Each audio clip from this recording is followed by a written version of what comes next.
Existe alguma oração que Deus não ouve? Existe algo que a gente seja proibido de pedir? Ou alguma proibição quando nós vamos orar? O livro A Oração Muda as Coisas, do R.C. Sproul, fala alguns fundamentos sobre a oração, mas o que mais me chamou a atenção nele foi um capítulo sobre as proibições da oração. E é sobre isso que a gente vai falar hoje. Oi gente, bem-vindos a mais um vídeo, que bom que vocês estão aqui. Se você é novo ou nova por aqui, sejam muito bem-vindos. E se você tem um interesse em crescer no conhecimento da Bíblia, eu te convido a se inscrever aqui no canal, porque é pra isso que esse canal existe. Então se inscrevendo, você não perde nenhum dos próximos vídeos. Bom, então primeiro dando uma geral no livro, essa é a capa dele. Os últimos livros que eu tenho falado aqui é sempre no Kindle, né, porque faz muito tempo que eu não compro um livro de papel. Mas esse aqui é A Oração Muda as Coisas, e no Kindle não dá pra ver, mas ele é bem curtinho, e é muito legal porque, assim, o autor ele dá várias bases, assim, sobre a oração, então ele fala sobre o lugar da oração, o propósito da oração, o padrão da oração, a prática da oração, as proibições da oração e o poder da oração, que são só 6 capítulos, eles são bem curtinhos e muito diretos, assim, muito práticos. Então, por exemplo, no padrão da oração ele vai falar sobre o Pai Nosso, na prática da oração ele vai falar sobre a importância da confissão, das ações de graças, por aí vai. Mas como eu falei, né, esse das proibições foi o que mais mexeu comigo. Esses outros me ajudaram muito, assim, a consolidar algumas coisas que eu já tinha, sabe? E me ajudar a seguir nesse caminho de crescer em oração. E assim, eu acho importante destacar, né, que a gente não consegue crescer em oração se a gente não orar. Uma das muitas coisas, eu acho, na vida cristã é que a gente só consegue aprender na prática. Claro que a gente, por exemplo, aprende muito lendo a Bíblia, mas quando a gente pratica o que a gente leu, aquilo entra no nosso coração. E com a oração não poderia ser diferente, eu acho que até mais. A gente pode até ler muitos livros sobre oração, ver pregações sobre oração, mas se a gente realmente não se dedicar à prática da oração diária na nossa vida, a gente nunca vai conseguir crescer em oração. Então, o que eu tenho pra te dizer, né, antes de falar qualquer outra coisa, é se você quer crescer em oração, não vai ser só ler esse livro ou assistir esse vídeo aqui que vai te fazer crescer, mas você precisa colocar em prática. E o único jeito de colocar em prática é orando. Não existe uma oração perfeita, você precisa orar, estar com Deus e orar. E assim as coisas vão fazendo sentido, tudo aquilo que a gente leu sobre ou que a gente ouviu sobre oração vai fazendo sentido à medida que a gente ora, que a gente se coloca diante de Deus. Dito isso, então, voltamos pro livro. Como eu falei, né, ele fala sobre várias coisas, mas o que mais me chamou a atenção, e a razão de eu fazer esse vídeo aqui, é o capítulo sobre as proibições da oração. E me chamou a atenção porque eu nunca tinha pensado muito sobre isso. E basicamente a principal proibição da oração é orar com o coração endurecido, com o coração que abriga e nutre o pecado. Como assim? É você orar por tudo e por todas as situações, por todas as pessoas, mas não pedir perdão pelos seus pecados, não confessar os seus pecados. É você manter pecados ali abrigados, guardadinhos no seu coração, pecados de estimação que você não quer abrir mão, enquanto você ora por outras coisas como se não fizesse diferença. É claro que Jesus lavou a nossa culpa na cruz, né? Mas se nós continuamos sendo pecadores nessa vida e continuamos pecando diariamente, então a gente precisa se arrepender e confessar os nossos pecados diariamente. E assim, esse arrependimento é a noção de que a gente está ofendendo a Deus quando nós pecamos, e é um arrependimento verdadeiro, não é aquela oração que você faz ou antes do almoço ou antes de dormir, tipo, obrigada por esse dia, perdoa os meus pecados em nome de Jesus, amém? Não é dessa forma automática. É claro que nas nossas limitações, né, eu creio que Deus se compadeça tanto da gente e receba essa oração que a gente faz até no automático, mas esse arrependimento não é verdadeiro, porque o arrependimento que nos leva a realmente abandonar o pecado é quando a gente reconhece e sente a tristeza por causa desse pecado, porque ele realmente ofende nosso Deus, e a gente tem que ter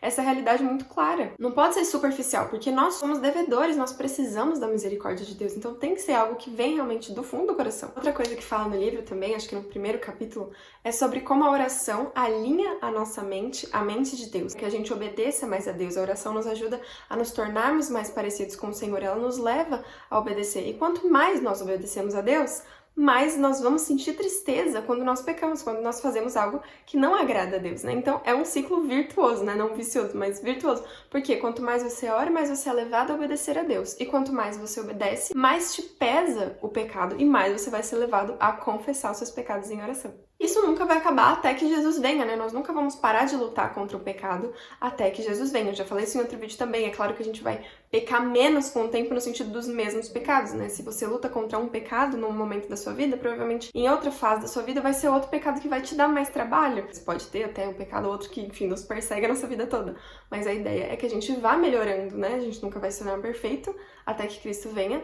Mas essa luta de encontrar um pecado na vida e lutar contra ele, abandonar e aí ver outro, e Deus vai revelando no nosso coração esses pecados ao longo do tempo pra gente não explodir a cabeça. Eu também não lembro onde eu ouvi, mas me abençoou muito essa verdade, né? Que Deus vai revelando o conhecimento dos nossos próprios pecados com o tempo. conforme a gente vai orando e vai crescendo na palavra, a gente vai percebendo quão pecadores nós somos e coisas específicas pra gente tirar da nossa vida.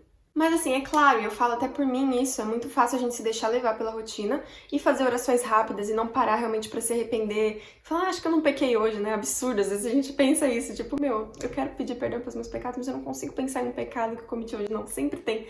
É que a gente que não para pra pensar, mas na nossa rotina a gente acaba deixando essas coisas passarem e não se arrepende profundamente dos nossos pecados. Mas tem uma frase do livro que é muito importante, que me marcou muito e que eu acho que ela pode nos ajudar a ter esse senso de urgência, de profundidade. Eu vou ler ela para vocês. Se vemos iniquidade em nossa vida e a abrigamos no coração quando oramos, estamos pedindo a Deus a força de que precisamos para amaldiçoá-lo. Estamos pedindo a Deus mais forças para desobedecê-lo ainda mais.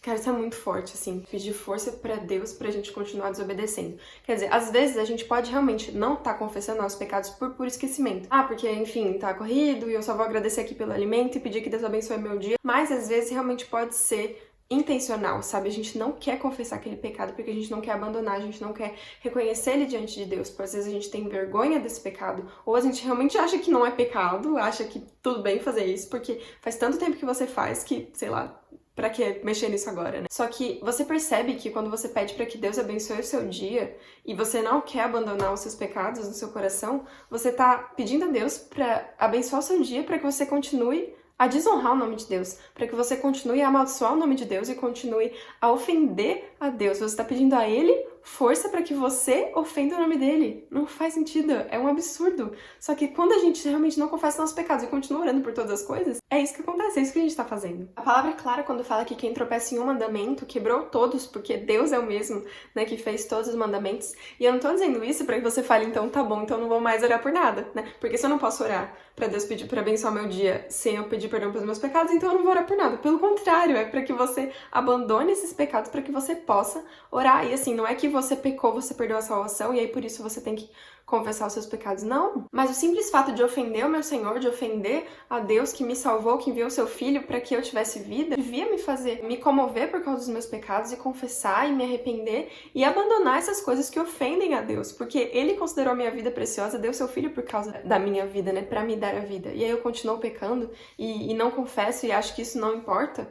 E eu continuo orando por outras coisas como se fosse indiferente. Ah, Deus abençoe fulano, ah, Deus me ajuda a sair dessa situação, me ajuda a sair dessa dificuldade, mas eu não quero parar de ofender você, tá? Imagina você pedir um favor pra alguém, pra uma pessoa que você deliberadamente ofende e, enfim, faz o mal pra essa pessoa, mas você continua pedindo favores pra ela. Imagina essa dimensão que é pra Deus. O maior propósito de Deus pra nós é a nossa santificação. Então a primeira coisa que a gente vê é pedir perdão pelos nossos pecados. Muito frequente, né? Quando a gente começa a orar e já começa a atropelar pedido atrás de pedido. Mas a gente não para primeiramente para adorar a Deus por quem Ele é. E essa adoração, esse reconhecimento de que Deus é santo, né? De que o Pai Nosso está no céu e nós estamos na terra, devia me fazer me arrepender dos meus pecados e confessar os meus pecados. Porque essa é a oração do Pai Nosso, né? Faz todo sentido a ordem ali da oração do Pai Nosso. Então, a gente deve seguir essa ordem e aplicar na nossa vida essa confissão dos nossos pecados diariamente. Então, resumindo, existe uma oração que Deus não ouve? Sim. E aqui, lembrando que Deus não ouve, assim, Ele está ouvindo todas as coisas, né? Mas é uma oração que não é agradável a Deus.